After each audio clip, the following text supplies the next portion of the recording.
in the morning and I'm dropping the gate. Load 'em up, boys, it's getting late. My dogs,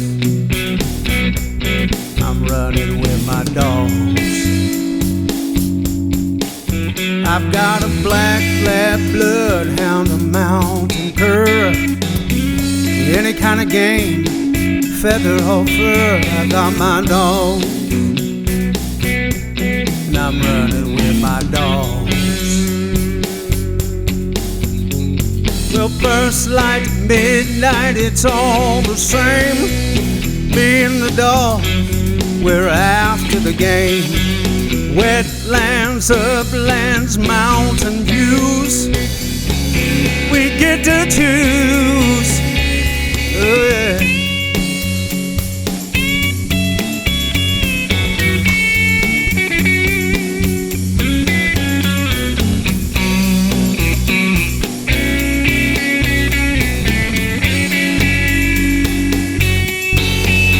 Well, it's early in the morning, about to drop the gate. Come on, load up, boys, it's getting late. I got my dog, I'm going hunting with my dog. I got a blue tick bloodhound, a mountain cur, any kind of game at all, feather or fur.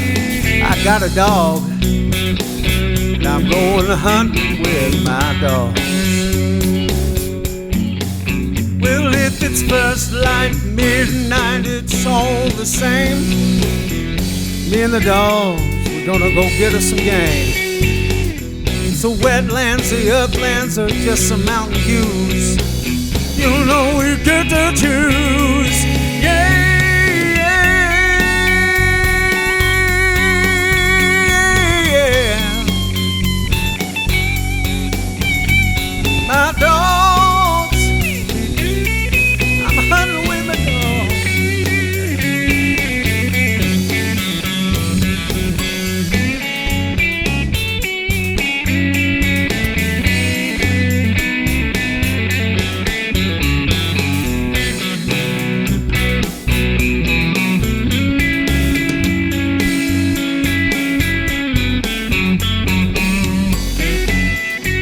What do y'all feel like today? Go after some birds, or hog, maybe a bear?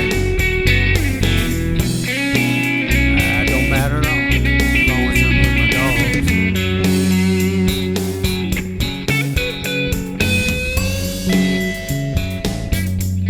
You know I love them old dogs. Running with my dogs.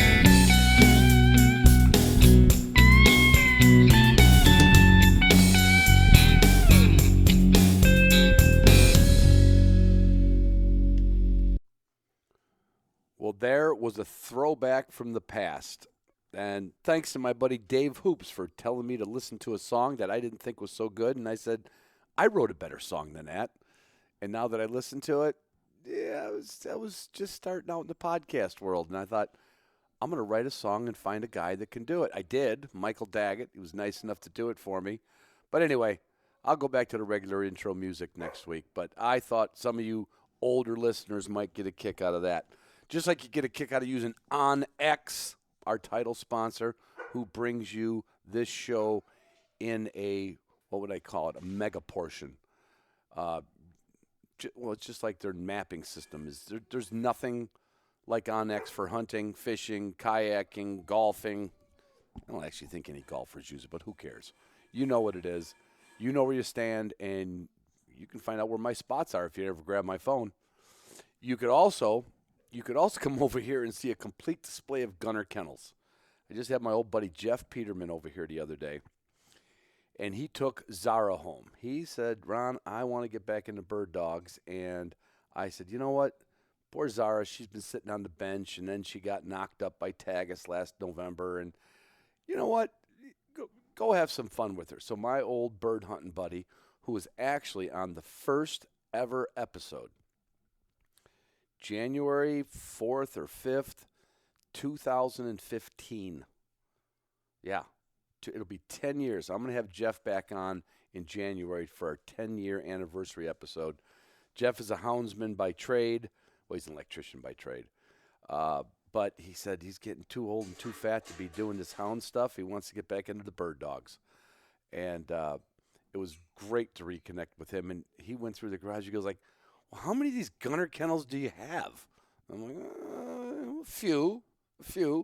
And the problem is they're all going to outlive me, just like their food crates and their bowls and their scoops and their bumpers. And I will tell you, though, Tagus took a bumper off the counter the other day, and I was really mad at him. You know what the gunner bumper isn't? And they never said it was, so trust me. Why is it the dogs get a bumper, and when they can go run away with a bumper, they will chew the pieces out of it? Oh, I'm waiting for the plug to come out of his plug. Anyway, Pike Gear, technical clothing for the Upland Hunter. I finally washed all mine. I'm packing up for a trip in 2 weeks up to the UP. It's going to be awesome. And I know October in Michigan, I'm going to need every layer and every shell and probably a spare pair. But they'll be there to protect me. Oh, and I didn't get it, but I'm getting the new, the new game bag for the back of the vest. You don't have to buy a new vest. They made a bigger game bag, which I've always said, God, I wish it was just a little bigger, because sometimes I just peel a layer off. I want to jam a sweater in there or anything, a jacket or my raincoat if it quits raining, So, of course they did it. They're Pike Gear. Like Boss Shot Shells. There's one thing you could say. I know it took Addison a while to come up with the kennel, and I'm sure Onyx had a lot of time coming up with the program, and I know Brent spent a lot of time sewing in patterns. You know what Boss didn't have? Their first shotgun shell killed the birds just like they kill them today. They're not going to make you a better shot, but they're going to do a better job when you can hit what you're shooting at, because they are the only copper-plated bismuth shell in the universe. Garmin's the only, what would you call it? Well, I called it last week the Garmin necklace. It is a necklace, it's a collar. It's like I said before, it's like the word share. It's like Bono. It's just Garmin. You know what it is. It's the best product you can put on your dog for tracking, training, and that's it. And if you want to get into all the wizardry stuff, they've got everything from SOS buttons. The Coast Guard will come if you fall in a puddle. They got all. If you need it, Garmin's got it. And if you need Garmin, you go to Double U Supply. That's just a guarantee. And I have had a lot of people write me and like, Ron, you were right. I got on the phone and they know their product. They hunt. Everybody that answers that phone's a hunter. They will fix it. They will send it. They'll help you reset it. They'll help you program your watch. I wouldn't bug them that often, but that's the kind of service you get from W. Almost like the comprehensive spice catalog you get from Walton's, besides all their kitchen equipment. If you want to turn your kitchen into a wild game kitchen and start making sausages and get a sealer or a chamber sealer, there isn't anything, anything. I don't care if you're a part-time bird hunter and a big-time elk hunter. There is that you could go broke if you went shopping in the Walton's catalog. You won't go broke buying a Mossberg shotgun, but almost every one of their guns is made here right in America. They've been made here since 1914. O.F. Mossberg and Son. My buddy Matt is my contact. He just got himself a puppy too. That's a whole nother story. He'll come over here with the guns. He set me up with a bunch of their guns. I didn't have an FFL dealer close to me anymore, so Matt's getting a whole bunch of them ordered. I'm even going to be getting a 28 gauge. Now, I don't normally shoot it, but who doesn't want a 28 gauge? I mean, I've got one. I've got one from years back, but this one's going to be an autoloader. I'm gonna try to whack some ducks with it. You could do anything you want. Mossberg has more SKUs than, well, not more than Walton's, but more than Boss Shot Shells. Four-wheel campers is, it's killing me to see this thing sitting on my truck and not sleep in it. Now, of course, I'm going to go sleep upstairs in my own comfy bed with my pillow and my comforter and my, 200 count sheets. Well, that's not really a good sheet, is it? I think 900 counts good. Anyway, it kills me to look at that thing on my truck. It makes me want to go on an adventure because it's got everything a hunter needs to survive. It leaves you the whole bed of your truck for your own imagination. Got a king-size bed up on top if you need it. And I even had a dog box made by Aldergrove Dog Boxes that fits exactly to the shape of their shelves.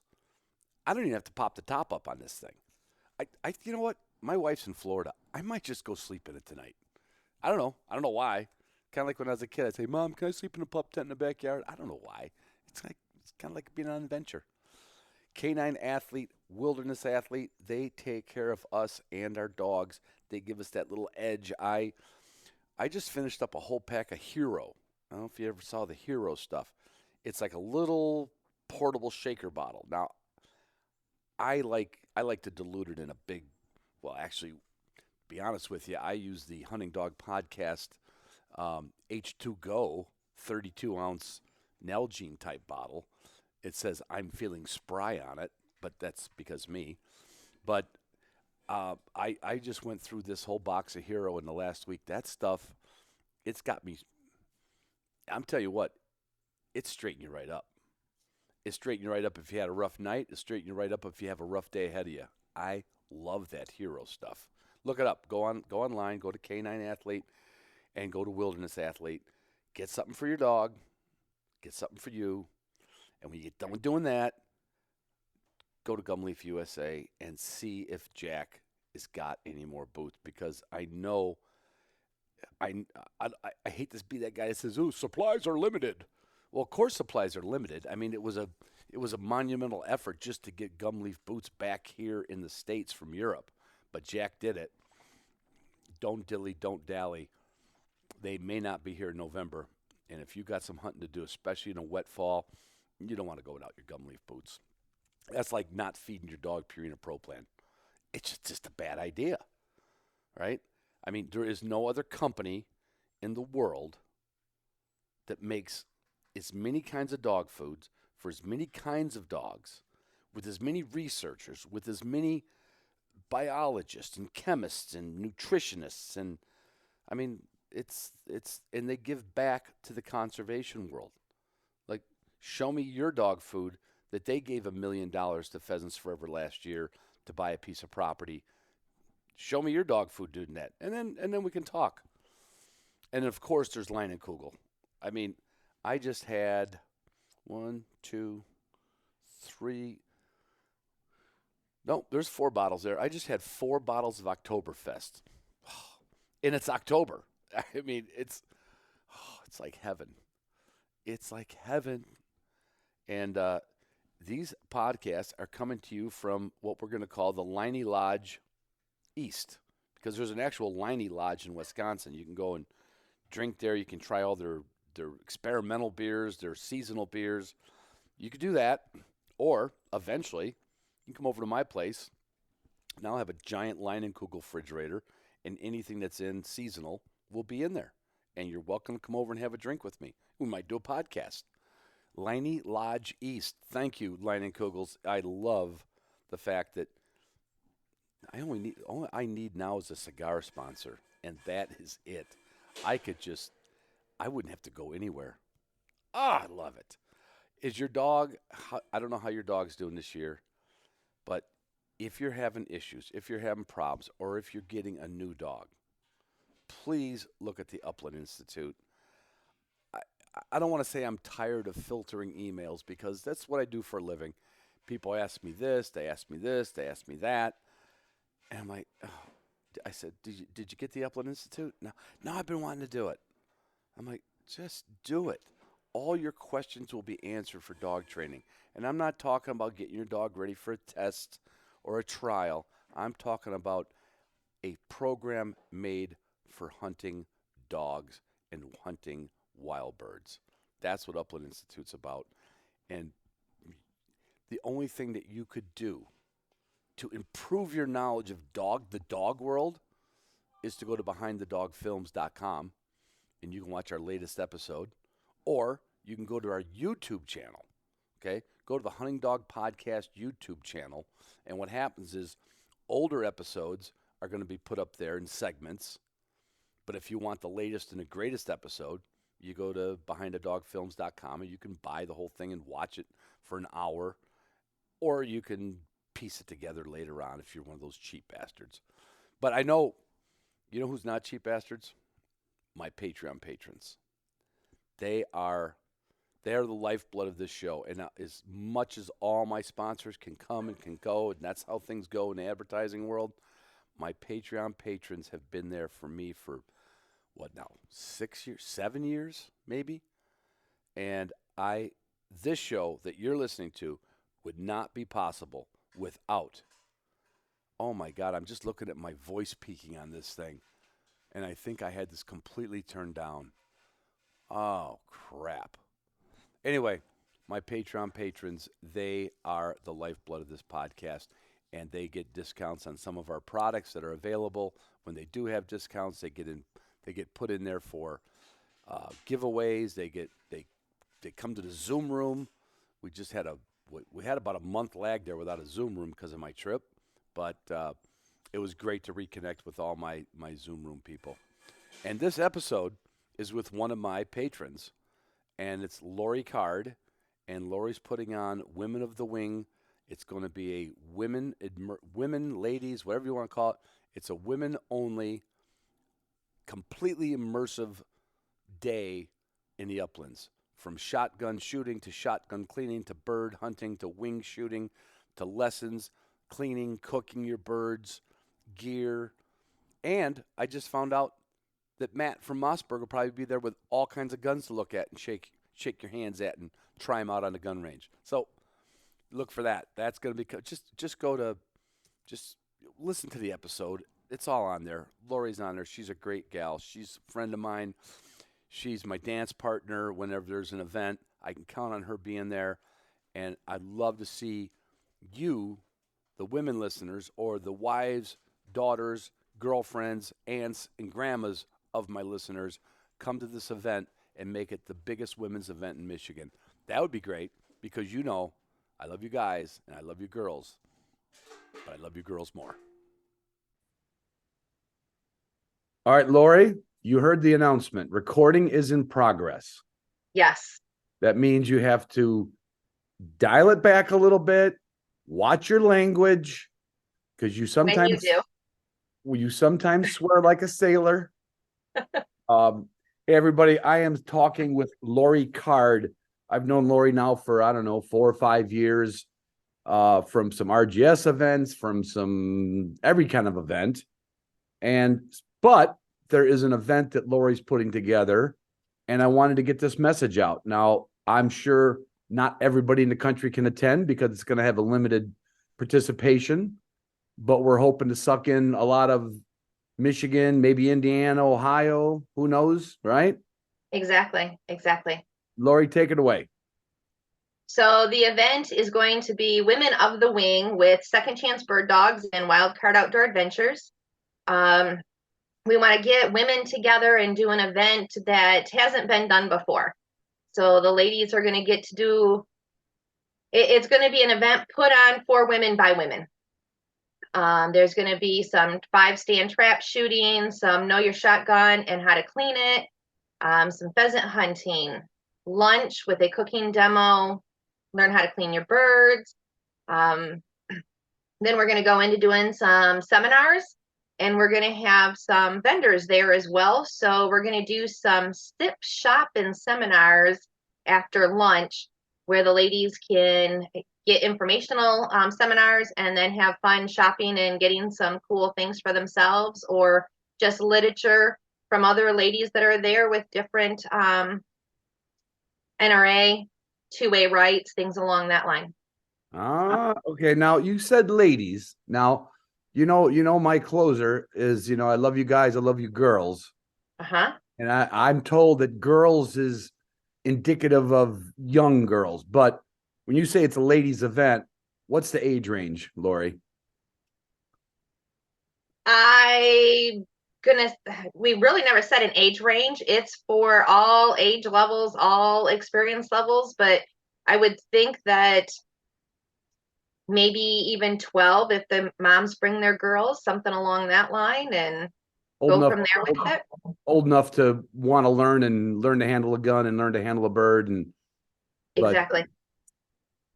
I'm going to jump before I want to break down some of the events, but what's your start? I mean, I know you have Wild Card Adventures, great that you had the last name of Card, it's kind of handy.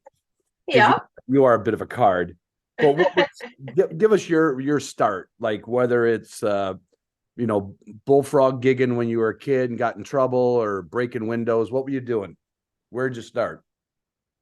I grew up in this. I remember when my brother and I were so little, and dad and mom would go out for hunting, deer hunting, whitetail, that dad always built the blinds with benches in them so my brother and I could take naps in the blind while mom was hunting.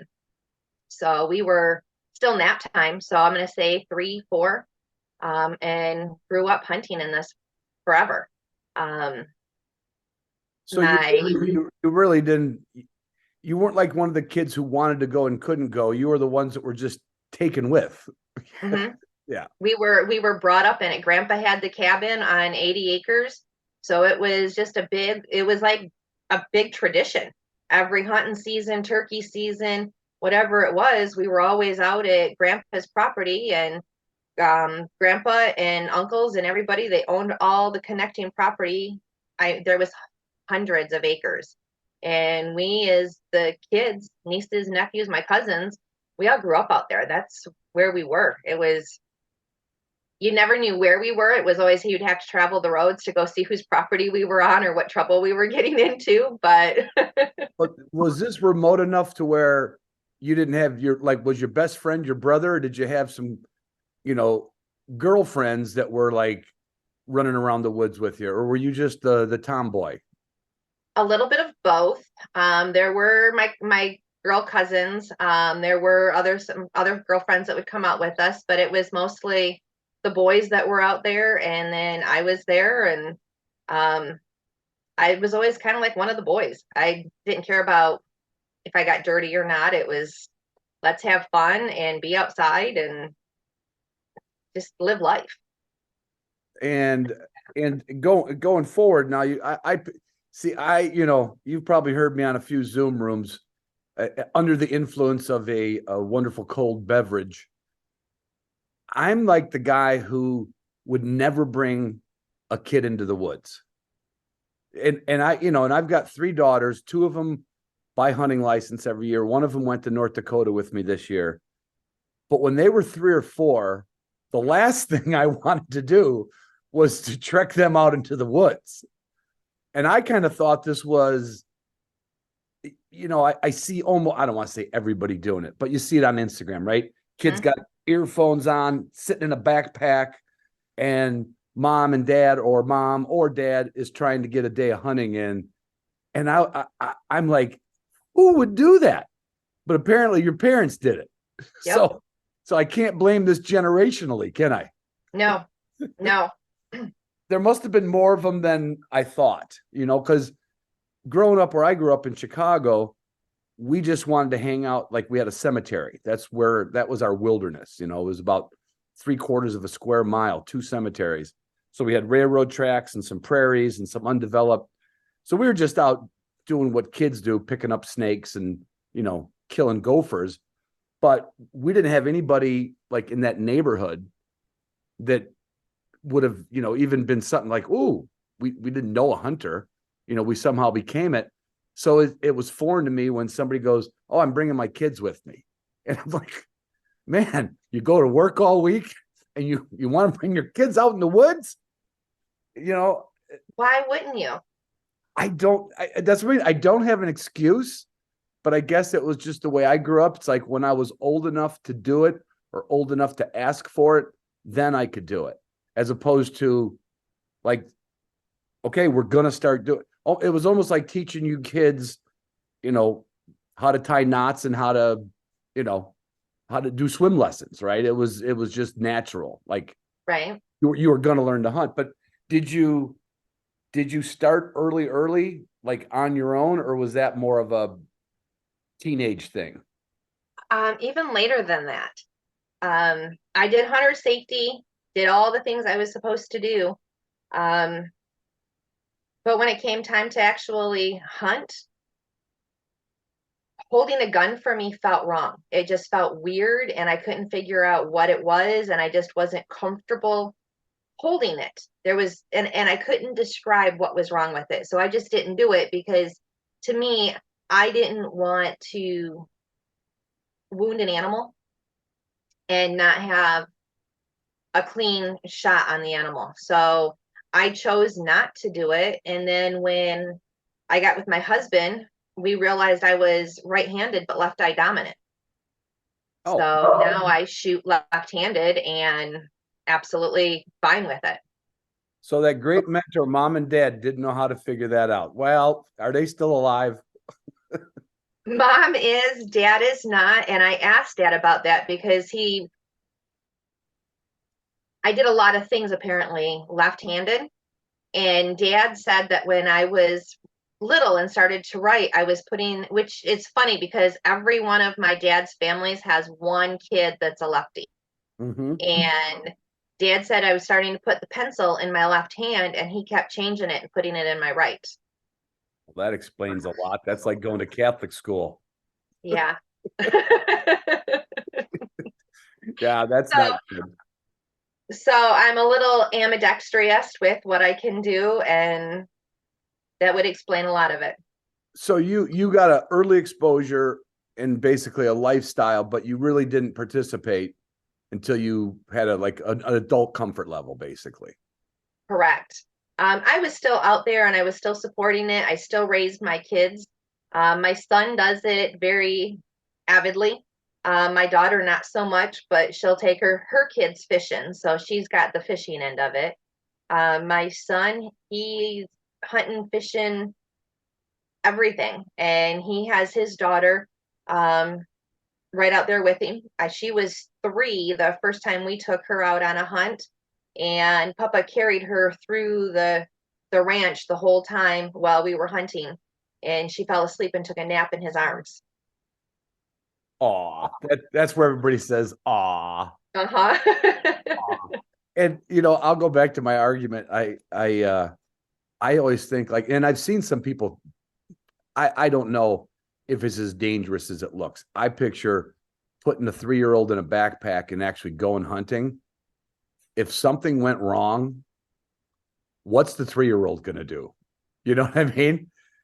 Most 3-year-olds nowadays could call 911 better than most adults. Well, yeah, they could probably help program.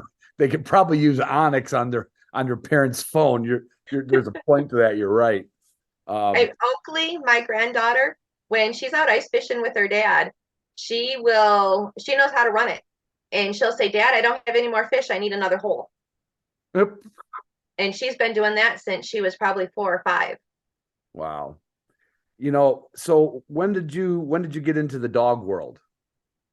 That wasn't too many years ago. It was not. I got Chili in 2000, my Deutsch Drahthaar in 2018, 18. Brian had 4 labs when we got together. So he was doing some upland hunting with his labs, basically pheasants at that point. Yeah. And as they all started crossing over the Rainbow Bridge, we would eventually get another dog. He wanted the Llewellyn setter, and so we got the Llewellyn. Then we wanted something a little more versatile. We wanted to try duck hunting and different things along that line. So we researched different dogs and ended up with the Deutsch Drahthaar, which is mine. Did you? I got to interrupt. Where you're using the right vernacular. If it was bought from a VDD GNA kennel, is that it? Were you encouraged to do the testing and all that stuff? Because usually with the DD, you don't get off the hook. I did do the first testing. Mm-hmm. I was fresh out of basically a life-saving surgery that had happened, and then ended up having to have another surgery before the second test. So she basically aged out while I was Healing. sick and healing. Gotcha. I thought there was some testing history with it. So you were you were willing, but at that point not able. So Exactly. I mean, and that's like, I know your husband, it's Lori's husband, as he's referred to, Yep. which is Brian, and that's for the people who know us, both of us. The Deutsch Draughtar, like I would never recommend that for a first versatile dog. I'm not saying it wouldn't work out. So yes. Oh, we cut out. Oh no, you froze up. There you go. No, you froze up. Oh well, I say you froze up. Oh, you're right. Oh wait, it says your internet connection is unstable. Oh, that's me, Lori. My bad. My bad. But I want to go back to dog choice, because you can imagine how many emails I filter. I'm thinking of getting a, or they give me a list. We've got it narrowed down to, and they pick 3 different dogs completely. Everything from a pointer to a griffin to a Spinoni. Like we've got it narrowed down. What was your process for finding that? Was it, I'm going to guess, simply running into somebody else with one, or research? We did research. We looked at several different dogs. And then I ran into, obviously, the outdoor shows when we're doing them. Will Good, and he had Chief, his Deutsch Draughtar. So we were talking and different things along that line. A little bit more research, because I'm not even sure if that was one of our first choices or not. We definitely went through a process of elimination. And then thought about it a little bit more and ended up getting Chili. I'm not sure how we were introduced to Kathleen, but we have her, and I love her to death. She is definitely my dog. When her rainbow bridge comes, it's definitely going to be a hard one for me. Oh, I know.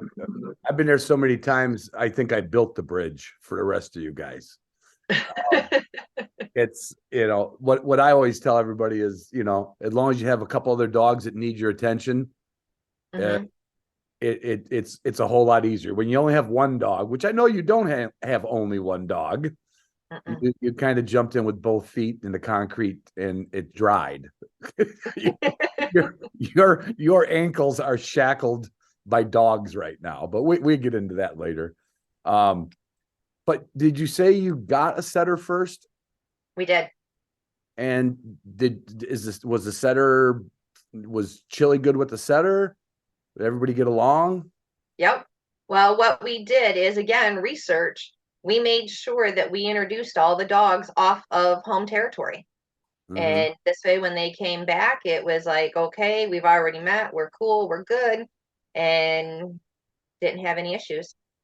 I've heard people talk about that. I've never tried it. I can't say that it wouldn't have hurt at some point, or would have. I can't say that it wouldn't have hurt.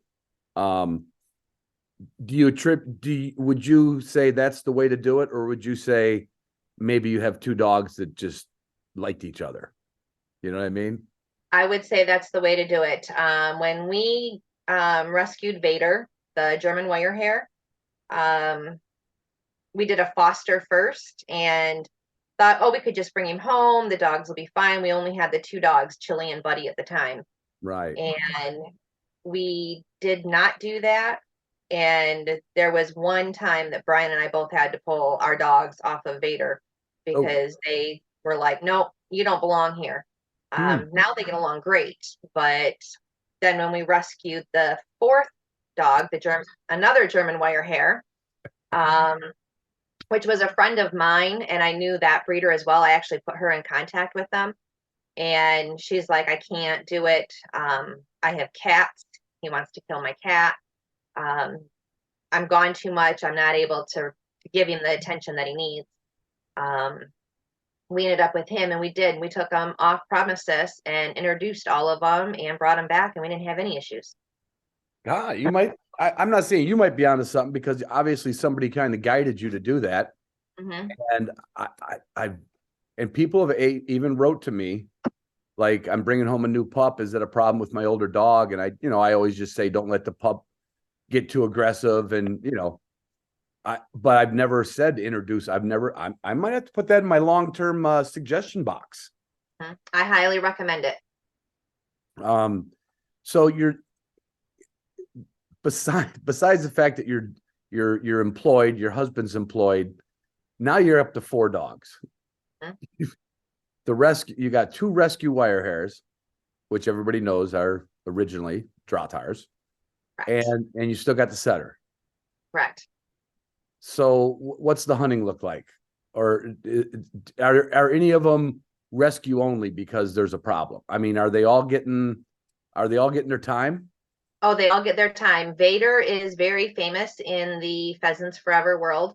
When we went to Pheasant Fest a few years back, Brian donated an upland hunt. So he ended up, Vader takes everybody and guides them upland hunting just as much as Buddy and Chili do. Wow. Maverick, we're still working on a little bit, only because he didn't have that experience real young, but he's getting there. And we think that, a little bit more practice with him and he'll be good. So, and when you say practice, is it something is he not pointing? Is he not searching? What's he not doing that he's not ready? We had to work on building that bond that when he gets to go in the field, that he comes back versus just taking off like a bat out of hell. We got a runaway. Yeah. Mm-hmm. Well, we don't know that. We're not gonna try it. Well, you have some indicator lights on that might say, what was that song? It was a runaway, right? There was some old song from the 50s or the Beach Boys or something. I can't remember what it is. So run away. something like that. But I mean, I find it kind of intriguing.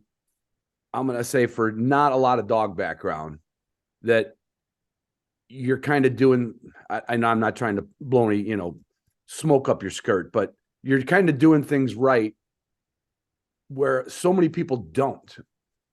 They get the dog without doing the research or without asking the questions. And we can tie that right into the event that Mike Mapes is helping with the event, right? At Marsh, with Second Chance Bird Dogs. Mm-hmm. And those 2 dogs that you took in, was that before Mike started Second Chance Bird Dogs? Yes. Vader was actually from a breeder way up north. Mike Mapes has had a few other, actually 3 of that breeder's dogs come to him from different litters. So there definitely was some aggression issues with even Vader, and we've talked about that and being the same breeder, and learning how to work with that and what you can do. So, and we ended up getting Vader from Flat Rock down there because Andy and Kat knew we had Chili, so they knew we were familiar with the German dogs and their behaviors and kind of how to handle them. Yeah. And of course, when you go and look, that's the first mistake, because you're going to end up with the dog the minute you go look. Right. That's what happened. I said, well, let us foster for a week and see how they get along, and then we'll give you an answer. That's interesting. Yeah. And I guess most foster programs would do that. Was that through a breed club, the foster program, or was it just through word of mouth? Because I know it wasn't through Mike. Flat Rock Animal Shelter is basically where the dog was turned in at. Oh, okay. That's flat. So it's part of in Michigan. Okay. Yep. And they have a rescue down there, and that's where he was. And they said the owners came in, handed the dog over, and didn't say a word, and just left him. That is. I don't want to get all schmaltzy, but it's heartbreaking when you think of the person or persons that, like you made a good point. When you go to look at a dog, yeah, you may not go home with the dog, but there's a pretty good chance you look in their eyes and you're like, it's like Father Flanagan. He couldn't turn down another boy for Boys Town, right? He's like, Come on, there's no such thing as a bad boy. There's just bad situations, Right. And then Well, and before that, we had just watched the movie A Dog's Purpose. oh, good Lord. Yeah, yeah. So then you got the dog's thinking, where'd my owners go? Why'd they leave Uh, me? Are they coming back? Don't they, So that toyed with us, and here we are. do both you and Brian cry during the movie? I do. I do. Now, wait, am I getting that one?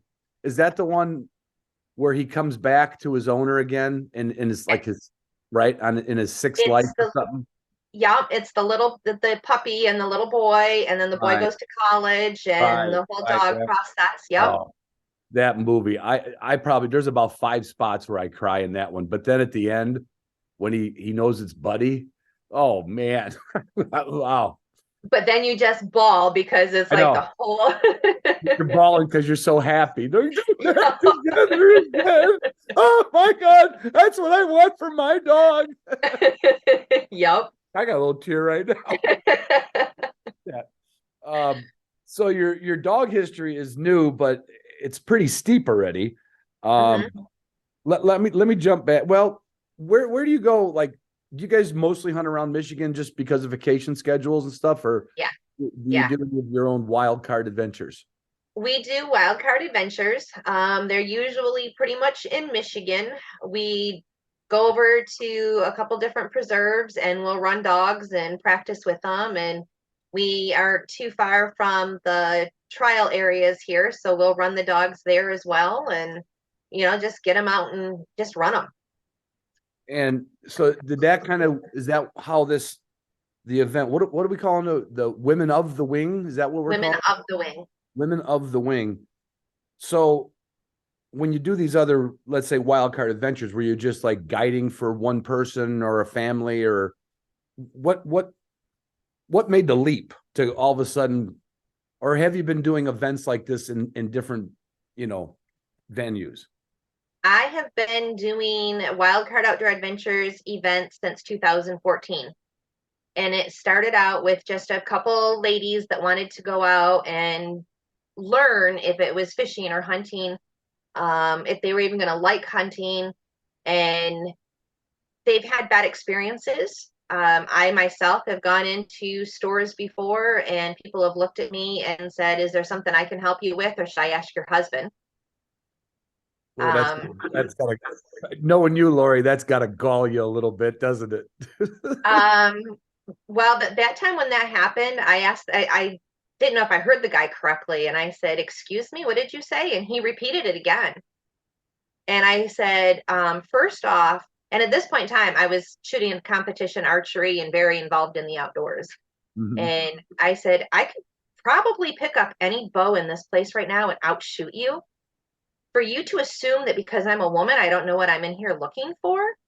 And Brian at that point, which is not the first time that's happened, he comes over because obviously he hears me, and he'll look at the guy and go, what did you just do to get her riled up? And then he repeated a third time. And Brian goes, yeah, you're lucky that crate's between the two of you right now, or she'd be washing the floor with you. And you deserve everything she gives you right now. So that's obstacle one for a woman, I guess, right? It is. It is. And I I could sympathize, but I can't even imagine. I mean, like whether it's going to a new gym or go like, there's so many things out there that men and women do. It's really not a barrier. You know what I mean?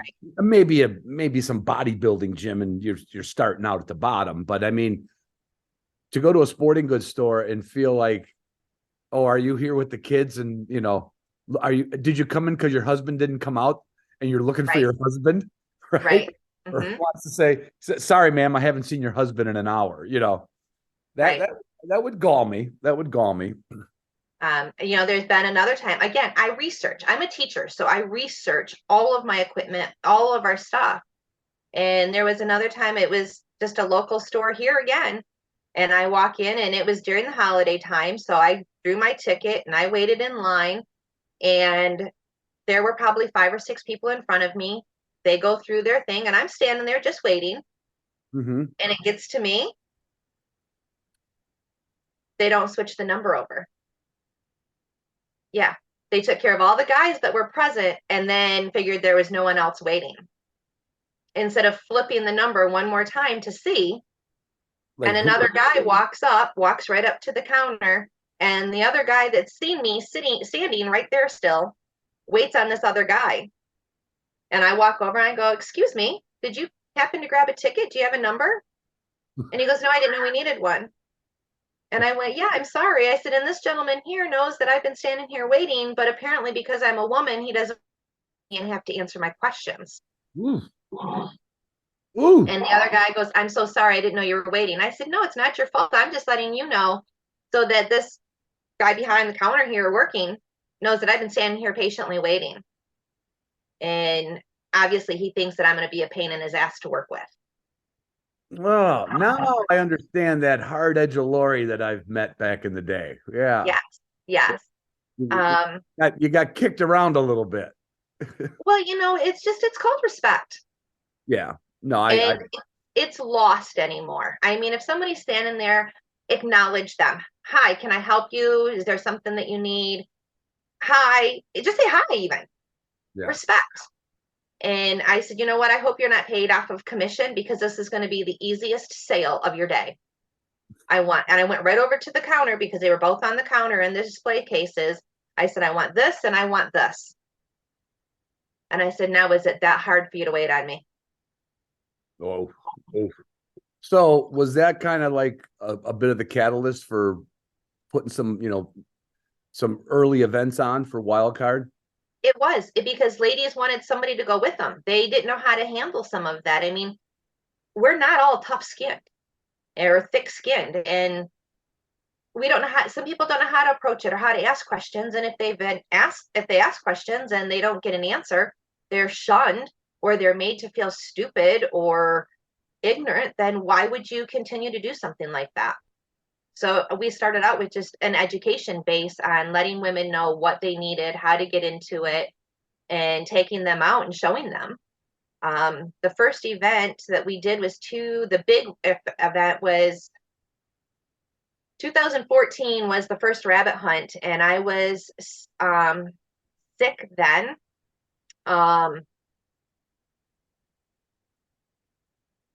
But I was fighting it. And I ended up driving around in a golf cart while the ladies were rabbit hunting because I had no strength to be able to walk around where they were for the rabbit hunt. But it was on a guy's property, and he had trails back there that I could take the golf cart and follow them around with that. And then another one we did with 35 ladies, and it was a fishing trip, and I planned that from my hospital bed on getting the ladies out there and getting them fishing. Was that on a big lake on a charter or something? We had a lot of guys just volunteer their time in their boats, and we went out on the bay. We went out at 9 different ports with 35 different ladies, and then we ended up back at the end with pictures and stories and door prizes for everybody. So there are some good guys out there, other than the people that work at the counters, right? So, yeah. Your internet connection went down a little bit again. Oh, I'm telling you. And there's nobody in the house watching. I don't know what's going on. It's Elon Musk's fault. We got started. Okay. And usually it's flawless. I do have a great group of guys that I work with. And I have been very selective with the guys that I choose to work with the women. They need to be very respectful. They need to answer their questions. They are, they know not to intimidate them or make them feel inferior just because they're trying to learn or ask questions. And the guys that I cover, it's okay to make someone feel new, right? Because they're new, but that's where it should end. Exactly. And let them know if you have questions, ask. I'm here to help you. I've got I'll leave his name out, but a fellow that I know now for many years, and the first time I took him basically out west, he didn't know that you couldn't shoot hen pheasants. Mm-hmm. He didn't know the difference between it. So anybody who gets into this, you don't go into it knowing anything, right? Right. But you can't answer him like, "What did you just say? Did you read?" You can't, you gotta be nice about it. You gotta be, inviting about it. I mean, now if it's, let's say if it was your best friend and they said, hey, I want to tag along, you can rib your best friend because it's your best friend. You know, you've been ribbing each other since you were kids, right? But anybody else, you gotta come in there with, you may not be a teacher like you are by trade, but you got to come in with it. Like, I got a new class here. And as far as you're concerned, they don't know anything. So you got to find out what they know and then what they feel comfortable with learning, I would guess. Right. Right. And everyone's going to have a different amount of knowledge. So you basically just still do your basics with that.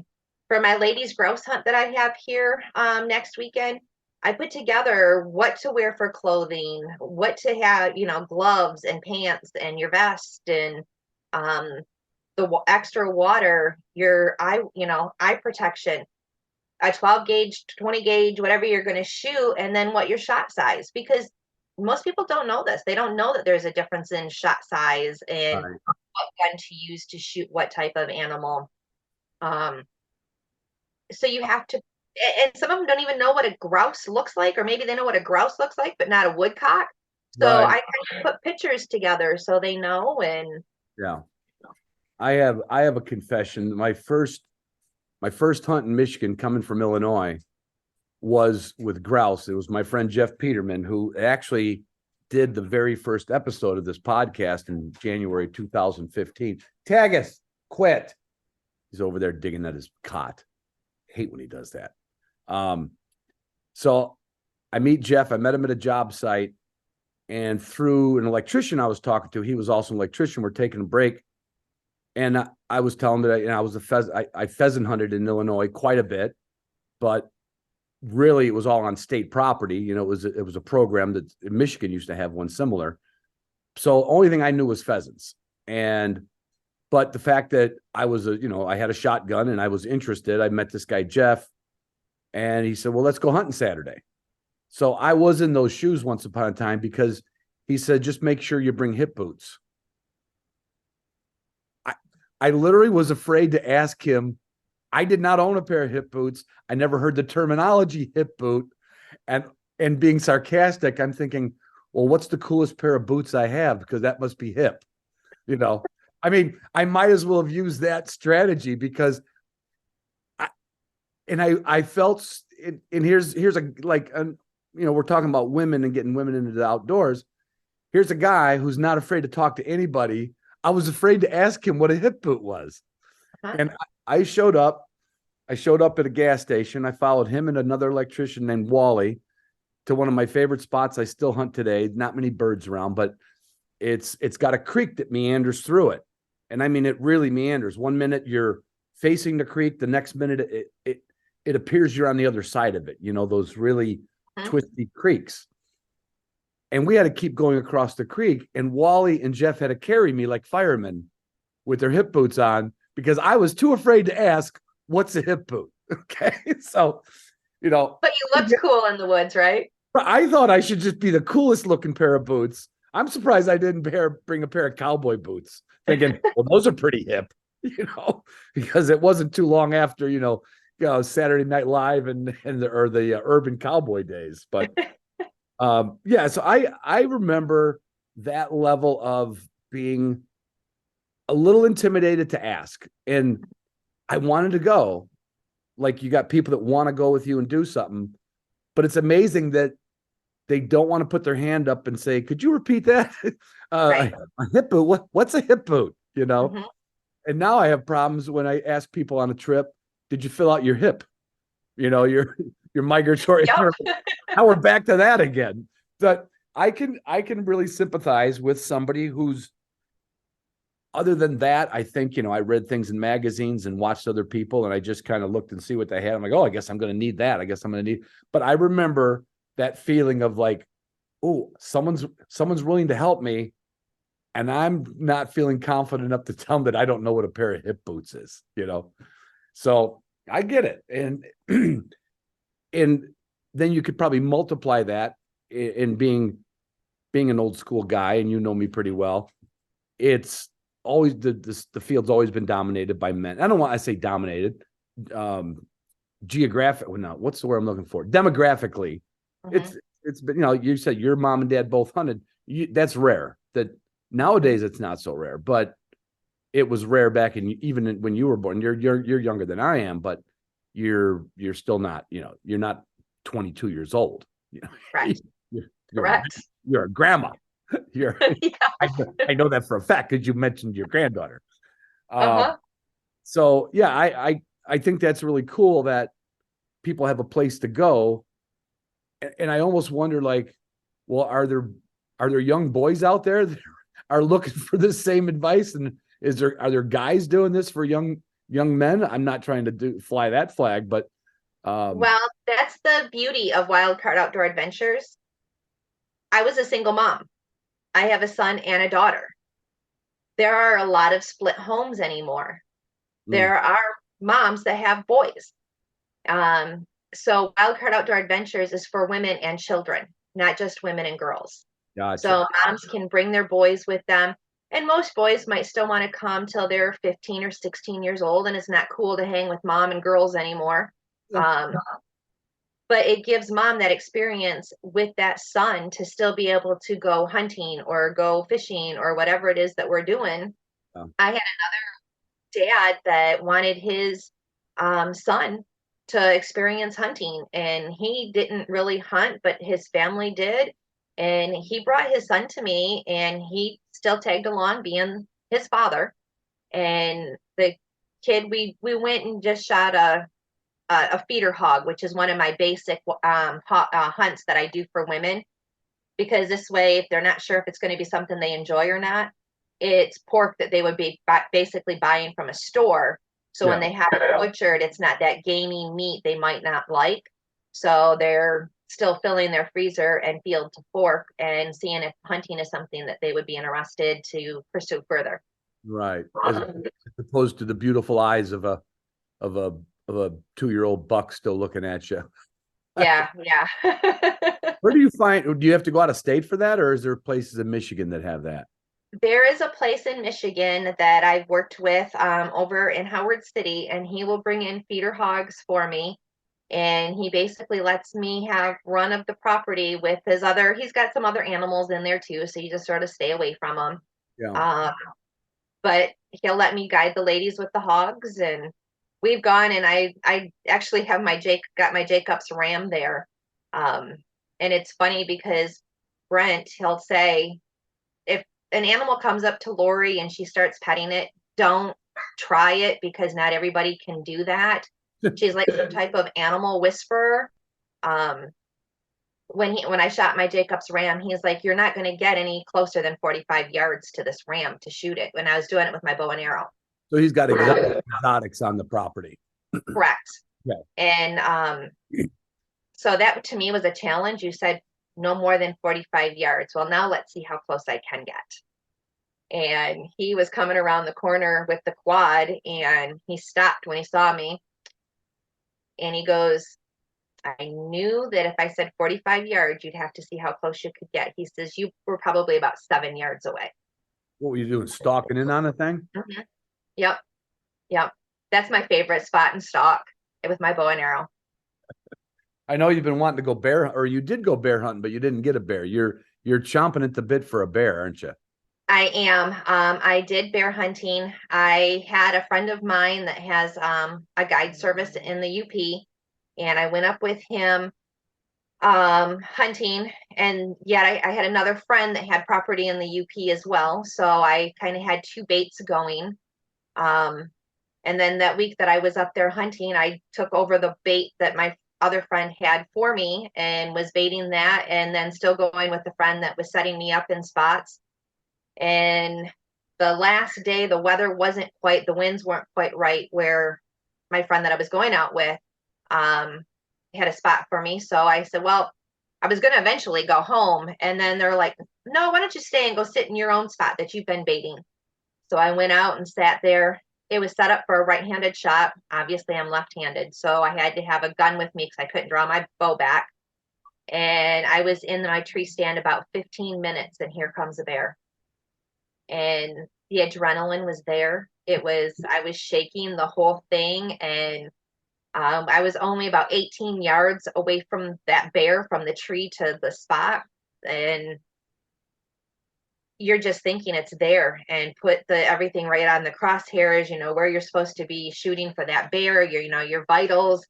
And after the fact, yeah, I should have put basically down on the ground, because the projectile would have then hit where it needed to instead of shooting over top of it. But This sounds like Escanaba in the moonlight a little bit there. It sounds yeah. more like you're just a shitty shot.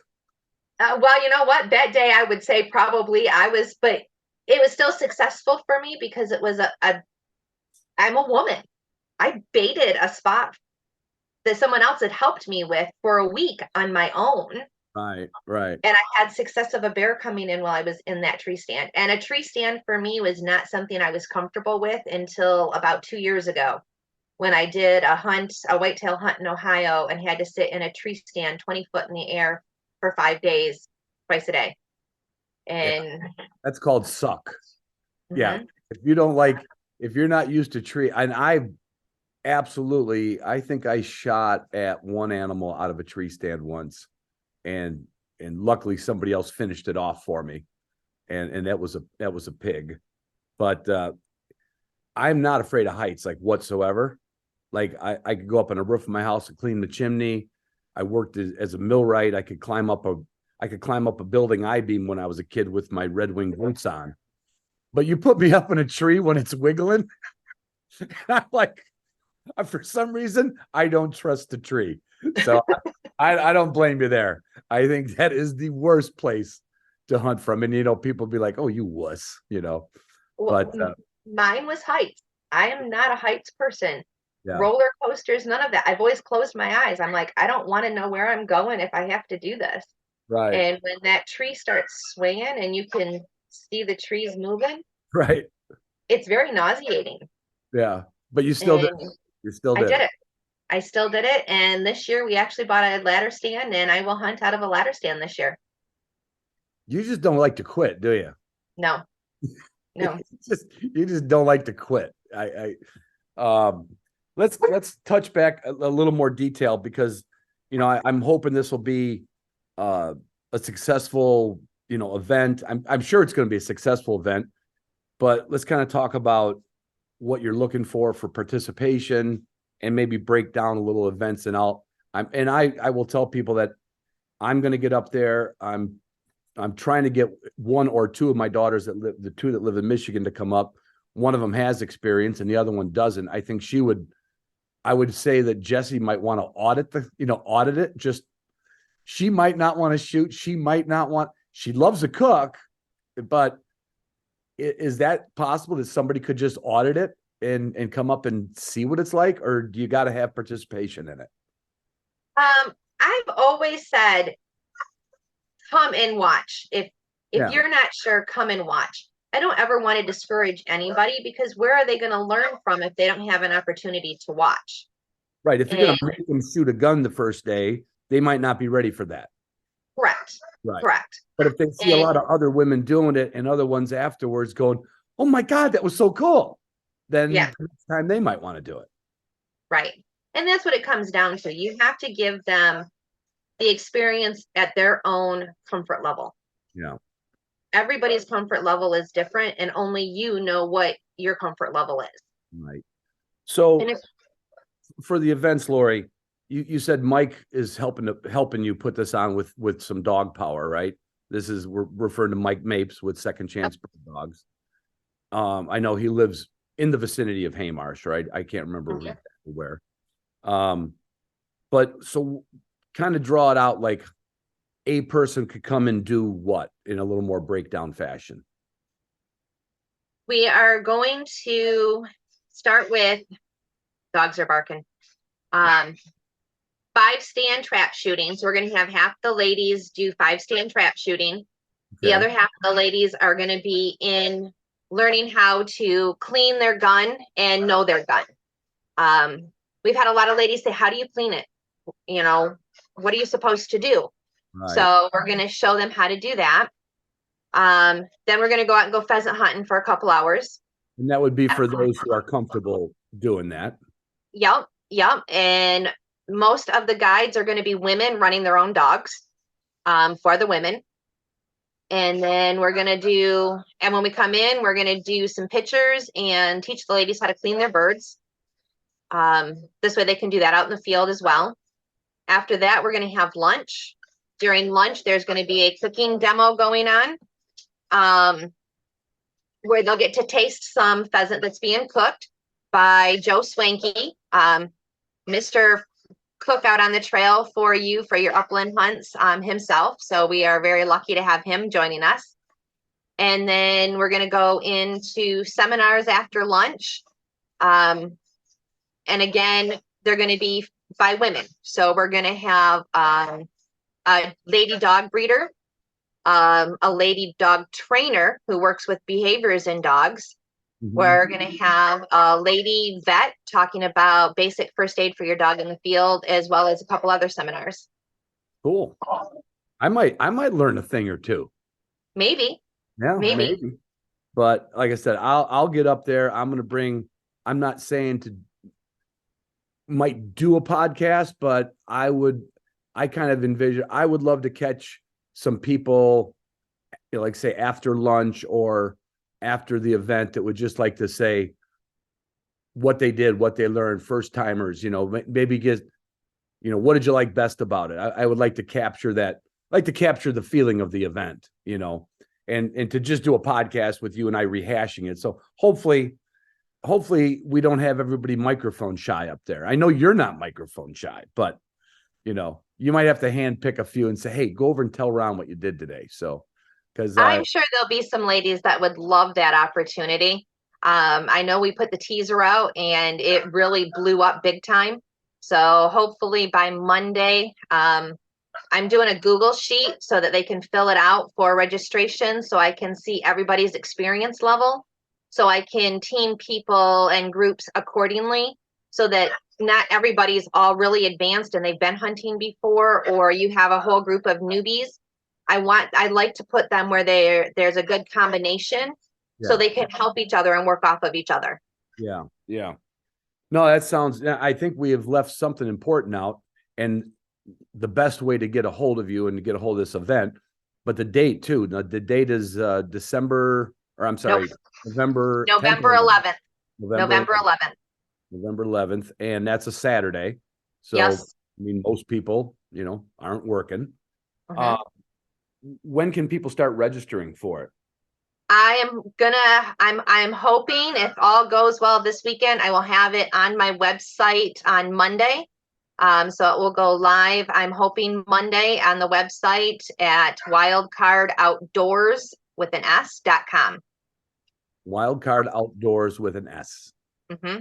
Is there another way to spell outdoors? Would it put a Z on it to be kind of campy? Well, normally it's Wildcard Outdoor Adventures. But the website is only Wildcard Outdoors.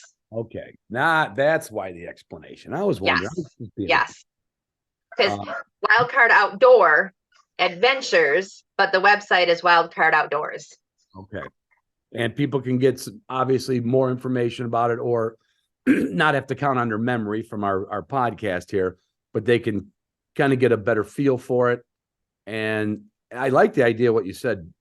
They're going to fill out basically a survey, which will help you, because the worst thing you want to have is an event and then start saying, hey, everybody raise their hand who's shot a gun. Everybody raise their hand who, that's obviously it's the right way to run an event. And I think that was smart, but I wouldn't have thought of it. I would have been the guy saying, all right, who hasn't shot a gun yet?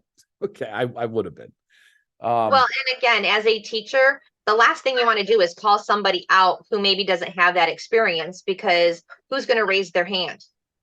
You don't want to look like that person that doesn't know anything. So this way you can do it. You'll get what you need by answering if there's anything that they need, any experience levels, and just go from there with it. Yeah. Well, it sounds like it's going to be really, really, I mean, the only thing we could hope for at this point is good weather. Right? I mean, it sounds like you've got every detail figured out. Exactly. Good weather. That would be a huge thing, so that ladies aren't freezing. Right. But most of the seminars and lunch will all be inside. Yeah. The gun cleaning will be inside.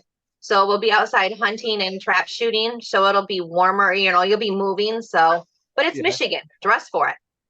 Yeah. Well, I'm sure you're going to cover that on your list of things to bring, right? Mm-hmm. Mm-hmm. And this is going to be at Haymarsh Hunt Club. Correct. Right. Yeah, I've always told people, I'm like, if there's a hunt club to go to, that's the one to go to. I Right. mean, it's just very friendly. It's very big. I've been to a lot of them over the years from going to hunt tests, and sometimes they use a club. And yeah, I don't think you could have picked a better spot. Now isn't Mike going to be doing something with his bird dogs too? Is there going to be some demonstration with that? Mike is gonna do um he's gonna do a seminar, but I don't wanna ruin it for the ladies yet. So they'll have to see what he does with that one. Okay. But he's basically been my go-to in helping to get the facility lined up. Okay. So very, very crucial to the cause. Very crucial to the cause. And who knows? Somebody might talk to Mike after the thing and say, put me on the list for a second chance dog. You don't know. And Exactly. I'd like you to not raise your hand for that. You have enough dogs, Lori. Okay. Don't you dare have Mike bring a dog out and go, I just recently got this one, and go and get your eyes all big. Like, oh, we need 7. We need 8. Well, he's called me when he's gotten a Deutsch Drahthaar, and I'm like, oh no, you didn't. And he's like, yeah, it's got the tattoo and everything. And I'm just like, oh man. So I need to move and get property. Yeah, there you go. There you go. That's step 3. But so Women of the Wing. Women, I like that name. I wonder, Yes. it just got a ring to it, doesn't it? Women of the Wing. Yes. Yes. And it's going to be all about women and wing hunting and everything else. So it's going to be fun. Well, I'm going to put this out tomorrow, so you'll get a little publicity, obviously, from our Michigan listeners. But if you're close, if you're in Illinois, if you're in Ohio, Indiana, it's only a 3-hour drive, 4-hour drive. And I wouldn't want anybody to say, oh, it's too far to go. No, because it's going to be a full day of adventure. Mhm. There's hotels in Big Rapids they can stay at. There's Airbnbs that people can get. Bring a couple girlfriends, make a weekend out of it. It'll be fun.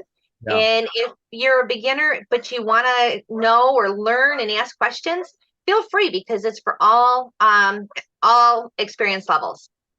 But just don't go to Lori's sporting goods store and ask for help. That's what they don't. Just call Lori if you need help.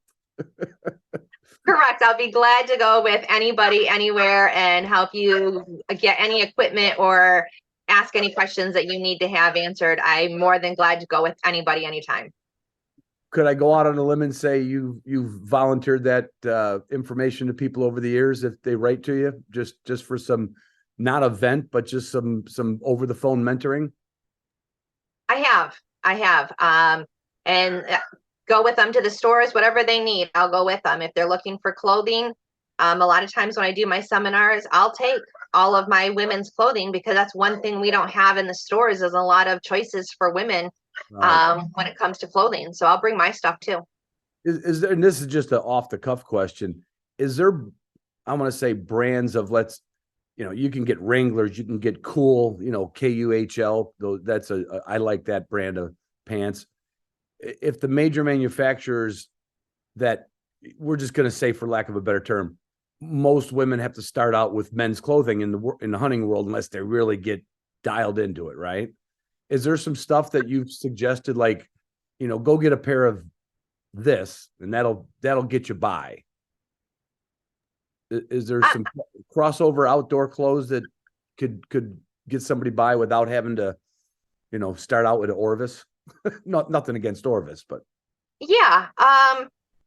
There's the redhead stuff, the She Outdoors that Bass Pro or Cabela's carry. okay. That is a good entry level for someone who is just starting out, maybe budget conscious. Yeah. And the stuff works. I still have some of it, and there's some I still wear. Yeah. And then obviously you can go to the high end of the budget with your Sitka.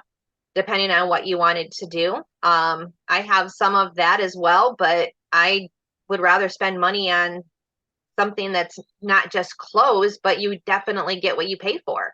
Right. Um, and then you've got kind of that mid range between your Kuiu and your First Light. I have to, and I have some of all of it. I do.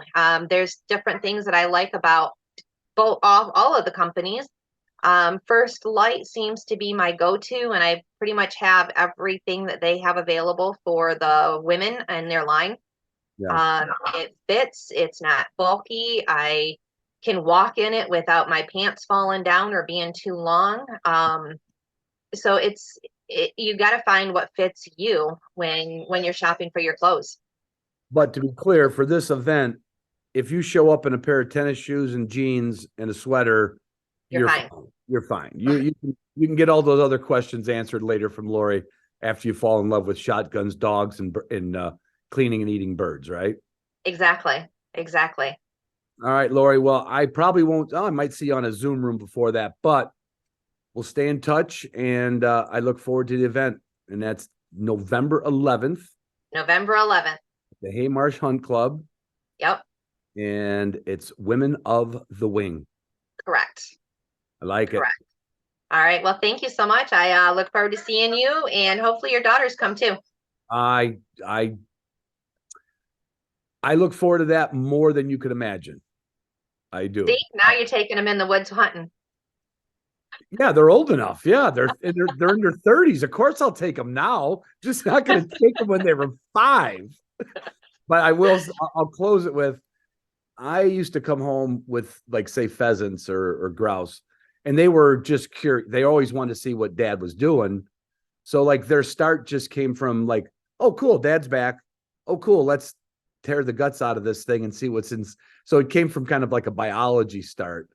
But my youngest daughter, who I'm hoping goes,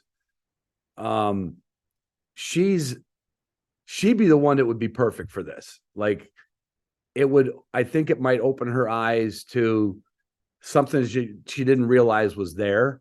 I think she knows it's there, but to go there, and it's like reading a book or meeting the actor of the movie. You know what I mean? It would really resonate with her, and her angle would be the cooking. So, but that leads to everything, right? Not cooking leads to everything, but one thing leads to the next. And maybe next year I'll have 2 daughters in North Dakota. That would be cool. Yeah, that would be cool if you ended up with both of them out there hunting with you. And it all starts with field to fork and knowing that you're providing for your family, and the stories and the friendships that are built when you do these types of things. It's amazing. Right. I think my daughter's favorite story will be, we tried to put a sneak on a covey of Huns on a ditch, and we executed the stalk perfectly. I mean, perfectly. Like, no bird got out until I had Kelsey out in front of the truck. I got out the other door. I snuck around the back of the truck. I got into the ditch. I told her, when I'm shoulder to shoulder with you, just walk forward. There was no more whispering, And we both missed with both barrels on a beautiful covey of Huns that literally got up in front of us and said, "Shoot me, shoot me." And it's already her favorite story, because that's half the fun, the stories. And it is. You're never going to forget those memories when you make them like that. You'll forget some of the hits, but the fun misses, and then repeating the story when you get back and everybody says, "How'd you do?" And you're like, "You're not going to believe this. You're just not going to believe this." Kelsey says, "I should have closed my eyes and shot from the hip." That's what she said. And then, you know what she wanted after that? She goes, "Dad, I want my other gun." She blamed it on the gun. Sometimes it's the gun. It's not the shooter, right? In her defense, I gave her a double trigger gun, and she did have a little, she should have got used to it a little bit more. I went back to her old break open gun that I got her years ago, and she promptly killed a sharptail later that night. So maybe it was the gun, but it was fun.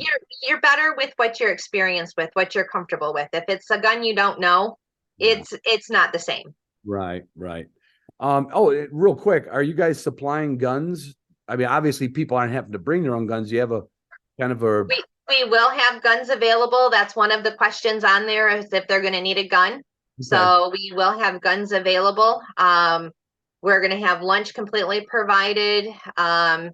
So we want it to be as easy for anybody who like zero experience is still able to attend. 0 to 100, doesn't matter. Mhm. Okay. Yep. All right, Lori, I'm going to let you go. Stay on the line for a minute. I'm going to hit the recording button.